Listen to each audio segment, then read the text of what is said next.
Mari kita berdoa. Bapa kami dalam kerajaan surga, terima kasih untuk kesempatan yang Engkau berikan untuk kami dapat mendengarkan sebagian dari firman-Mu. Isilah kami dengan Roh yang suci, agar kami dapat mengerti apa yang Engkau inginkan kami pelajari hari ini. Dalam nama Yesus kami sudah berdoa. Amin. Pelajaran Sekolah Sabat, Senin 9 Februari 2026. Pelajaran yang ketujuh di triwulan yang pertama. Judul pelajaran Sekolah Sabat kita untuk hari ini adalah Berdirilah juga dengan teguh dalam Tuhan. Bacalah Filipi 3 ayat 20 dan 21. Bagaimanakah Paulus menggambarkan dengan jelas seperti apa kewarganegaraan Kristen itu? Filipi 3 ayat 20 dan 21. Karena kewargaan kita adalah di dalam surga, dan dari situ juga kita menantikan Tuhan Yesus Kristus sebagai juru selamat yang akan mengubah tubuh kita yang hina ini sehingga serupa dengan tubuhnya yang mulia menurut kuasanya yang dapat menaklukkan segala sesuatu kepada dirinya.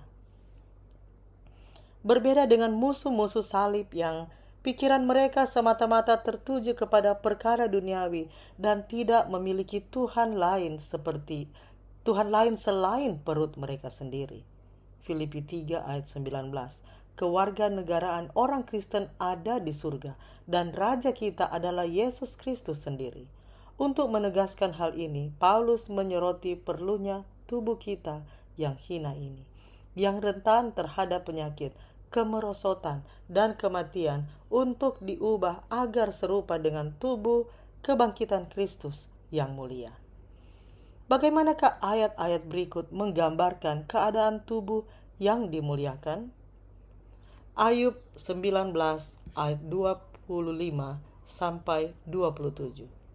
Tetapi aku tahu penebusku hidup, dan akhirnya ia akan bangkit di atas debu.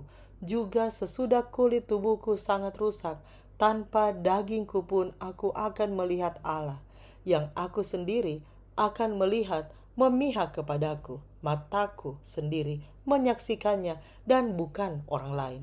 Hati sanubariku merana karena rindu. Lukas 24 ayat 39. Lihatlah tanganku dan kakiku, aku sendirilah ini, rabahlah aku dan lihatlah, karena hantu tidak ada daging dan tulangnya, seperti yang kamu lihat ada padaku. 1 Korintus 15 ayat 42 sampai 43. Demikianlah pula halnya dengan kebangkitan orang mati. Ditaburkan dalam kebinasaan, dibangkitkan dalam ketidakbinasaan. Ditaburkan dalam kehinaan, dibangkitkan dalam kemuliaan. Ditaburkan dalam kelemahan, dibangkitkan dalam kekuatan. Yang ditaburkan adalah tubuh alamiah, yang dibangkitkan adalah tubuh rohania. Jika ada tubuh alamiah, maka ada pula tubuh rohania. 1 Korintus 15 ayat 50 sampai 54. Saudara-saudara, inilah yang hendak kukatakan kepadamu, yaitu bahwa daging dan darah tidak mendapat bagian dalam kerajaan Allah, dan bahwa yang binasa tidak mendapat bagian dalam apa yang tidak binasa. Sesungguhnya aku menyatakan kepadamu suatu rahasia. Kita tidak akan mati semuanya, tetapi kita semuanya akan diubah dalam sekejap mata pada waktu bunyi nafiri yang terakhir. Sebab nafiri akan berbunyi dan orang-orang mati akan dibangkitkan dalam keadaan yang tidak dapat binasa, dan kita semua akan diubah. Karena yang dapat binasa ini harus mengenakan yang tidak dapat binasa, dan yang dapat mati ini harus mengenakan yang tidak dapat mati. Dan sesudah yang dapat binasa ini mengenakan yang tidak dapat binasa, dan yang dapat mati ini mengenakan yang tidak dapat mati, maka akan genaplah firman Tuhan yang tertulis, maut telah ditelan dalam kemenangan. Kolose 3 ayat 4. Apabila Kristus yang adalah hidup kita menyatakan diri kelak, kamu pun akan menyatakan diri bersama dengan Dia dalam kemuliaan.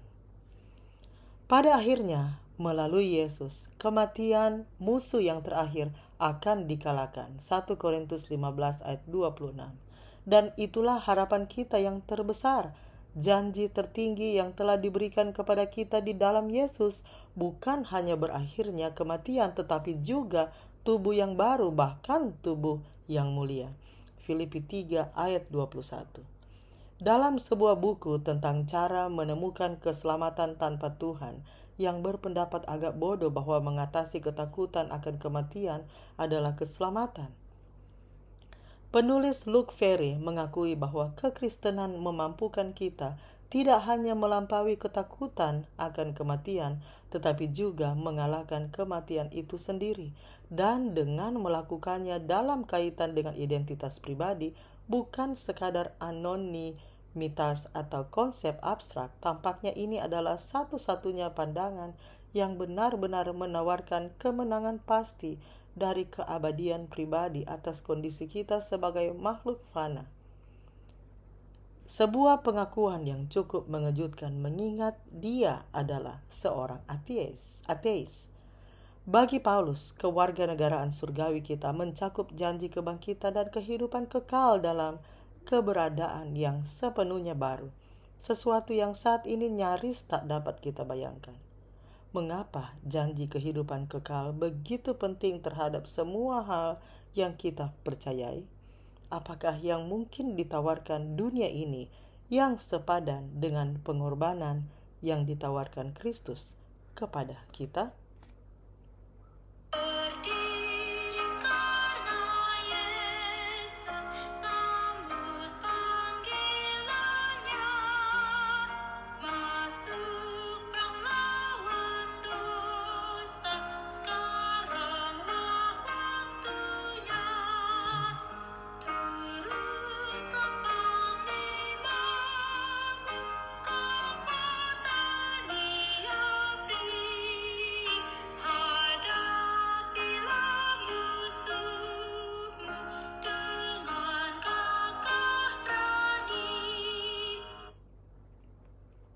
Mari kita berdoa.